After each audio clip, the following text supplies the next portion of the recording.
प्यारे बच्चों, जमात पंजुम रियाजी का सबक हमारा चल रहा है जमा और तफरीक, जिसमें आज हम मश्क नंबर 13 के सवालात हल करेंगे, जिसमें कुछ इबारती मिसालें दी गई हैं, इबारती सवालात दिए गए। पहला सवाल मश्क नंबर 13 का है महकमा जंगलात, जिसको मराठी में वन विभाग कहते हैं। जंगलात का जो हुकूमत का महकमा, जो डिपार्टमेंट है, उस महकमे जंगलात ने खेर के 23,078 दरख्त, बेहड़ा के 19,476 दरख्त और कुछ दिगर अक़साम के दरख्त लगाए। आप जानते हैं जंगलात का महकमा हर साल दरख्त लगाता है। अगर महकमे जंगलात ने कुल 50,000 दरख्त लगाए हों तो दिगर अक़साम के कितने दरख्त लगाए? ये सवाल जमा और तफरीक पर मुनसर है। इस सवाल में हमें जमा भी करना पड़ेगी और तफरीक भी करना पड़ेगी, या सिर्फ तफरीक के ज़रिए भी हम इस सवाल का जवाब मालूम कर सकते हैं। देखिए, महकमा जंगलात ने कुछ दरख्त खेर के लगाए। खेर एक किस्म का दरख्त है। 23,078 दरख्त खेर के लगाए और बेहड़ा के 19,476 दरख्त लगाए और कुछ दिगर अक़साम के दरख्त लगाए। उसमें अलग अलग किस्म के कुछ दरख्त लगाए। कितने हैं वो नहीं बताए। हाँ, अगर महकमा जंगलात में कुल 50,000 दरख्त लगाए, कुल कितने दरख्त लगाए? 50,000 में से खेर के 23,078 है और बेहड़ा के 19,476 है। जवाब ये देना है हमें कि दिगर अक़साम के कितने दरख्त लगाए खेर और बेहड़ा को छोड़कर। तो हमें क्या करना पड़ेगा? हमें मालूम है कुल दरख्त 50,000 है। 50,000 में से हम अगर 23,078 और 19,476 इनकी जमा करके अगर 50,000 में से तफरीक कर लें तो भी हमारा जवाब आ जाएगा। या अगर हम 50,000 में से पहले खेर के दरख्त वज़ा करें, फिर जो बचे उनमें से अगर बेहड़ा के दरख्त वज़ा करें, तब भी हमें दिगर अक़साम के दरख्त की तादाद मालूम हो जाएगी। मेरे ख्याल से कुल दरख्त में से पहले ये तफरीक करना, फिर उसमें से ये तफरीक करना, ये ज़्यादा आसान है। इसलिए इसी तरीके से हम इस मिसाल को हल करेंगे। तो कुल दरख्त हमें मालूम है कितने हैं। कुल दरख्त है 50,000। कितने? 50,000, यानी 50 को 3 सिफर है। ठीक है। उनमें से हम पहले खेर के दरख्त तफरीक करेंगे। खेर के दरख्त कितने? खेर के दरख्त 23,000, यानी 1000 के नीचे 1000, सैकड़े के नीचे सैकड़ा, 10-10 की नोटों के नीचे 10-10 की नोटें और 1-1 के सिक्कों के नीचे 1-1 के सिक्के। किसी भी आदत में इकाई यानी 1-1 के सिक्के, दहाई यानी 10-10 की नोटें, सैकड़ा यानी 100-100 की नोटें। 1000-10,000 की जोड़ी में जो अदद होता है वो 1000 होते हैं। ठीक है। कुल दरख्त में से हम तफरीक करेंगे ये खेर के दरख्त। अब देखिए, ये सिफर में से 8 नहीं जाते तो हम क्या करते हैं? बाजू में से लेते हैं। बाजू में से 10 की नोटों में से एक नोट लेते हैं, लेकिन यहाँ भी 10-10 की नोटें भी कुछ भी नहीं है। फिर उसके बाजू जाते हैं, पहले अपने पड़ोसी से, फिर उसके पड़ोसी से। ये 100-100 की नोट है, इसको बोलेंगे 100-100 की नोट दे, एक नोट हमें दे। तो ये इसको मांगता, ये इसको मांगता। ये पड़ोसी का ख्याल रखते हैं सब। इकाई वाला ये इसको 10-10 की नोट मांगता, तो ये बोलता यार मेरे पास तो कुछ भी नहीं है, लेकिन तू रुक, मैं मेरे बाजू वाले के पास से ला के देता।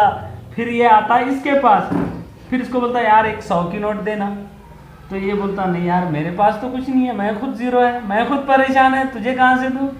लेकिन रुक, मैं मेरे पड़ोसी से लेकर आता, मेरा भी काम हो जाएगा, तेरा भी काम हो जाएगा। फिर ये आता है 1000 वालों के पास, फिर इसको बोलते हैं 1000 की एक नोट दे।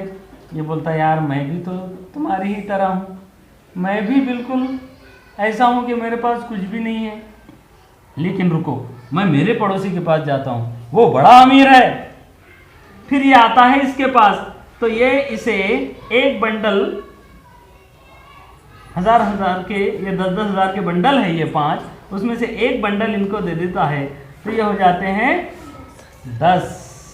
और यहाँ रह जाते हैं 4 बंडल। फिर यहाँ 10 हो जाते हैं। फिर ये क्या करता है, अपने पास 9 रखता है, इसको 1 दे देता है, यहाँ रह जाते हैं 9, यहाँ हो जाते हैं 10। फिर ये अपने पास 9 रख के इसको 1 दे देता है, यहाँ रह जाते हैं 9, यहाँ हो जाते हैं 10। फिर ये इसको अपने पास से 1 नोट दे देता है, यहाँ हो जाते हैं, यहाँ रह जाते हैं 9, यहाँ हो जाते हैं 10। अब ये सबका काम हो गया, सबके पास पैसा आ गया। 10 सिक्कों में से 8 सिक्के कम होंगे तो एक एक के 2 सिक्के बचेंगे। 9 10 की नोटों में से 7 नोटें कम होंगी तो बचेंगी 2 नोटें। ये 9 में से कुछ भी कम नहीं होगा तो 9 के 9 पूरे बचेंगे। ये 9 में से 3 कम होंगे तो 6 बचेंगे। ये 4 में से 2 कम होंगे तो 2 बचेंगे। यानी 50,000 दरख्त में से खेर के 23,078 दरख्त हमने कम किए तो बाकी कितने बचे हैं, 26,922 दरख्त बचे हैं। बकिया दरख्त, ये कौन से दरख्त है, खेर के कम होने के बाद जो बाकी बचे। अब ये जो बकिया दरख्त है इनमें से बेहड़ा के दरख्त 19,476 लगाए हैं। मतलब हम अगले स्टेप में बकिया दरख्त में से, यानी बकिया दरख्त कितने हैं, 26,922, उसमें से कम करेंगे बेहड़ा के दरख्त। किसके दरख्त, बेहड़ा के दरख्त। तो बेहड़ा के दरख्त कितने हैं, 19,476। ठीक है, तफरीक करेंगे।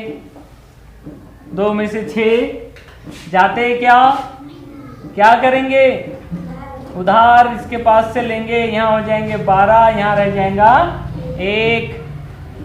12 में से 6 जाएंगे, बचेंगे 6, यहाँ रह गया था 1 में से 7 नहीं जाते, बाजू वाले के पास से लेंगे, यहाँ हो जाएंगे 11, यहाँ रह जाएंगे 8, है ना।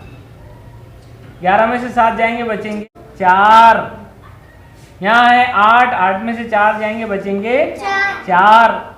फिर यहाँ है 6 में से 9 नहीं जाते, बाजू वाले के पास से लेंगे, यहाँ हो जाएंगे 16, यहाँ रह जाएगा 1, 16 में से 9 जाएंगे, बचेंगे 7। फिर 1 में से 1 जाएगा, बचेगा 0। इस तरह से कुल दरख्त में से खेर के दरख्त वजह करें, बचे 26,922। 26,922 में से बेहड़ा के दरख्त कम किए तो बचे 7,446। ये जो है दिगर किस्म के दरख्त हैं। ये कौन से हैं, दिगर अक़साम के दरख्त हैं जो महकमा जंगलात ने लगाए। इसलिए आखिर में जवाब लिख लीजिए। सवाल क्या है, देखिए, महकमा जंगलात ने दिगर अक़साम के कितने दरख्त लगाए, इसलिए यहां लिख लीजिए। इसलिए महकमा जंगलात ने दिगर अक़साम के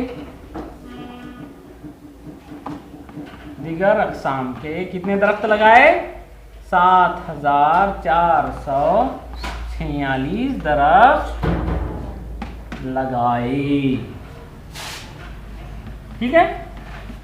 इस माशी का तीसरा सवाल है, एक कारखाने के इंतजामिया के पास, कारखाने में माल तैयार होता है, कच्चे माल से पक्का माल बनता है, उसमें कारखाने में मजदूर होते हैं काम करने वाले, कारखाने का मालिक होता है बड़ा पैसे वाला।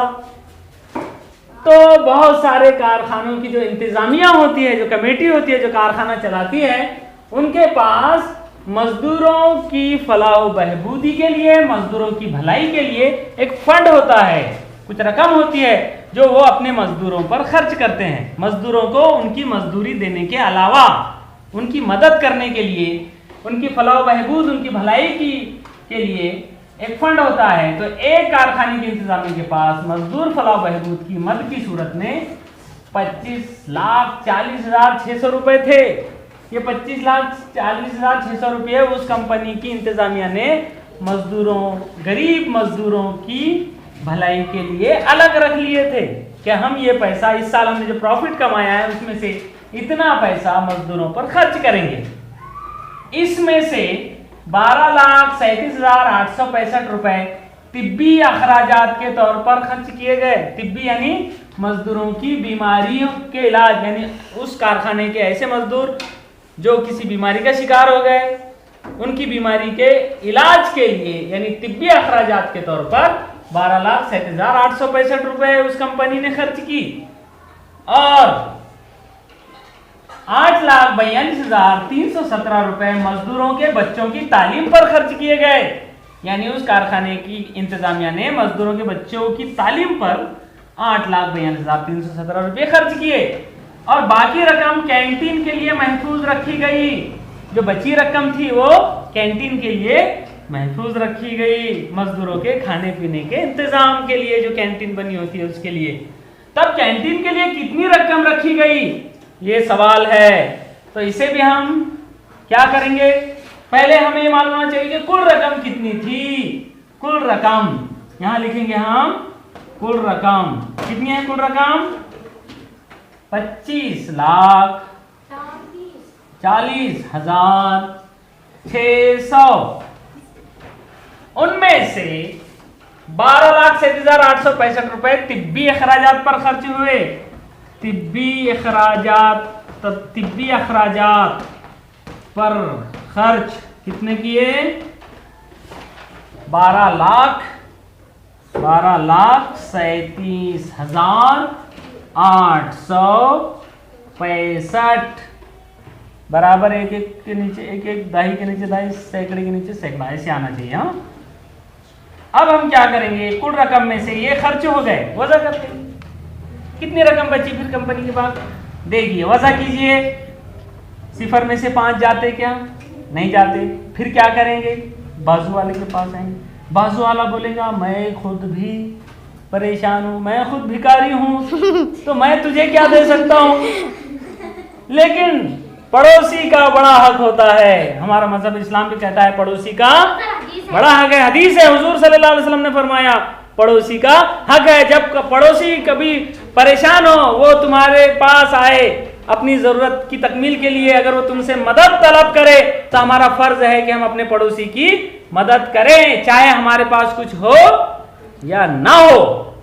ये हमें रियाजी का उसूल भी यही दर्श दे रहा है कि पड़ोसी जब आए तो उसे खाली हाथ नहीं लौटाना चाहिए, भले ही हमारे पास ना हो तब भी हमने कुछ ना कुछ उसकी मदद जरूर करनी चाहिए। जब ये इसके पास आया, इसने कहा यार मेरे पास तो कुछ भी नहीं है, लेकिन रुक मैं भी परेशान हूं, आज तुझे जरूरत पड़ी है, कल मुझे भी जरूरत पड़ने वाली है। एक काम करते हैं, मैं इंतजाम करता हूं, मैं अपने पड़ोसी के पास से लाता हूं, कुछ मेरे पास रखता हूं और तुझे भी कुछ दे देता हूं, है ना।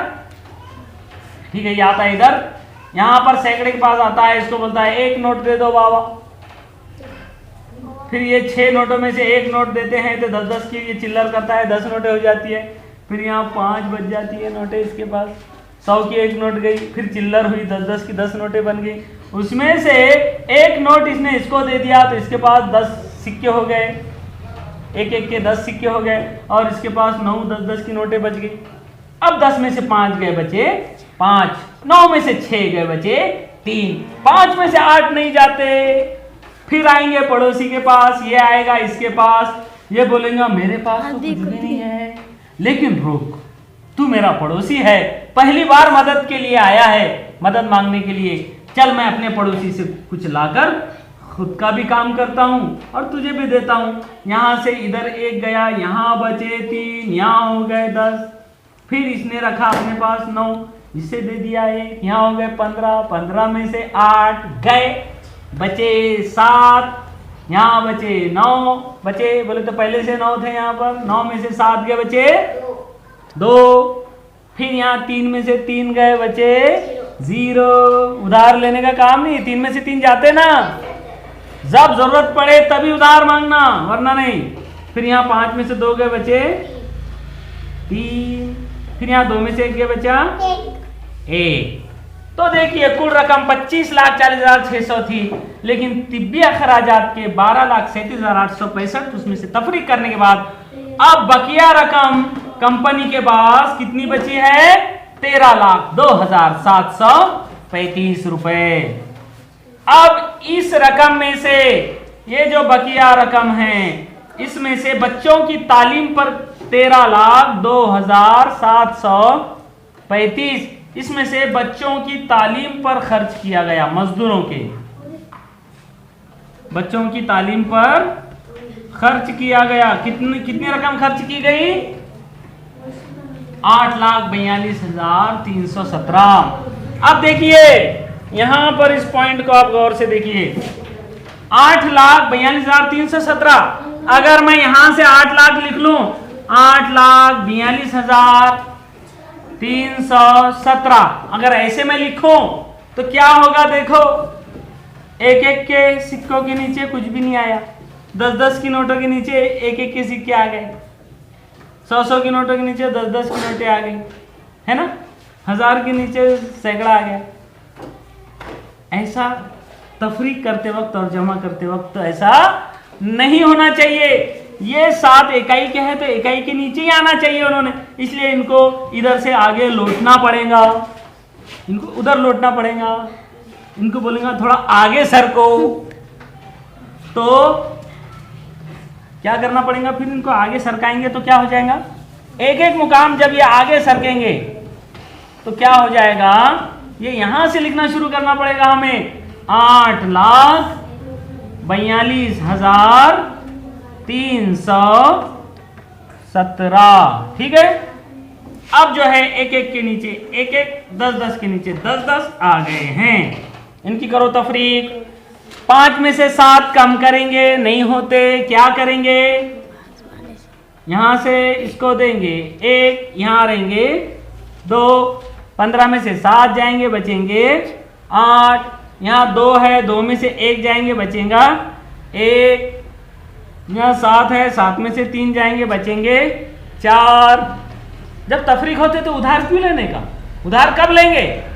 जब जरूरत पड़ेगी तब लेंगे, और जब जरूरत नहीं रहेंगी तो नहीं लेंगे। 2 में से 2 जाएंगे, बचेंगे 0, 0 में से 4 नहीं जाते, फिर बाजू वाले से उधार लेंगे, यहाँ हो जाएंगे 10, यहाँ रह जाएंगे 2, 10 में से 4 जाएंगे, बचेंगे 6, फिर यहाँ रहेंगे 2, 2 में से 8 नहीं जाते, फिर क्या करेंगे? इसके पास से लेंगे, यहाँ हो जाएंगे 12, यहाँ रह जाएंगे 0, 12 में से 8 जाएंगे, बचेंगे 4, फिर यहाँ 0 है, 0 में से कुछ भी नहीं गया, 0 में से 0 गया, 0 बचा।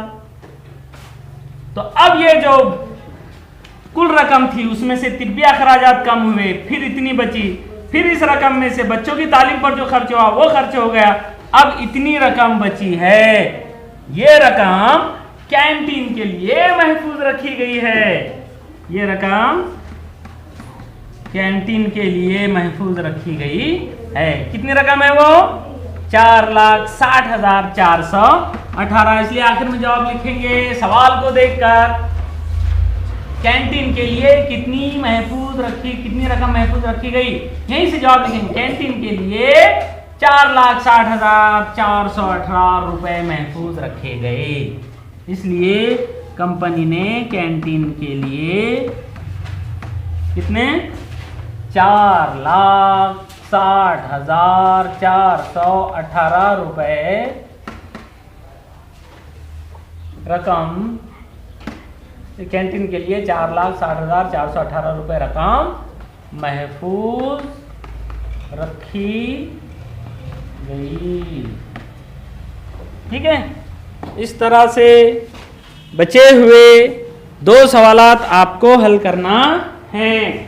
अपनी अपनी किताबों में देखिए सफ़ा नंबर 14, इसमें से हमने इस मश्क में से पहला और